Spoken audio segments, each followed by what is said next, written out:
Alors maintenant, le but, ça va être donc de définir qu'est-ce que c'est déjà notre erreur et surtout comment on va pouvoir du coup modifier pendant le backward les variables pour que ça puisse diminuer notre erreur, pour que notre erreur diminue au plus.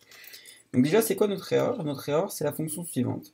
C'est y ici, c'est donc la prédiction de notre modèle, donc qui est une valeur entre 0 et 1 pour une probabilité, et ici la target, c'est une valeur binaire, soit 0, soit 1, selon la classe à laquelle appartient la personne. Le tout est mis au carré, pourquoi au carré? Tout simplement parce que le carré, du coup, ça va nous permettre déjà d'avoir une valeur positive, donc pendant la soustraction, de s'assurer d'avoir une valeur positive à ce niveau-là. Donc plus la différence entre y et la target va être grande, plus du coup l'erreur va être grande. Donc c'est ce qu'on veut.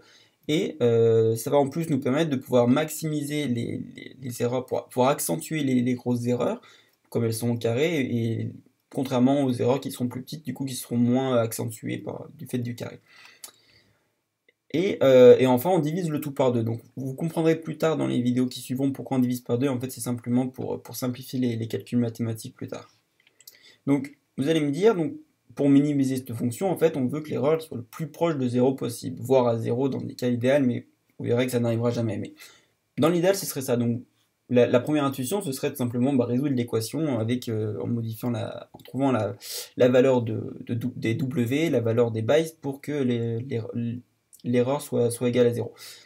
Non, vous vous doutez bien du coup que ce serait trop facile de faire comme ça, tout simplement parce qu'on n'a pas assez d'informations en fait au niveau des données d'entrée, au niveau des X, il y a un X1 et un X2 dans notre cas, qu'on n'a pas ici, enfin qui vont dépendre des données d'entrée. Il y a énormément de données d'entrée possibles, du coup il y a énormément de combinaisons possibles, et on ne peut pas du coup minimiser cette fonction de cette manière. Donc du coup, comment on va pouvoir minimiser cette fonction? Donc on va voir ça tout de suite.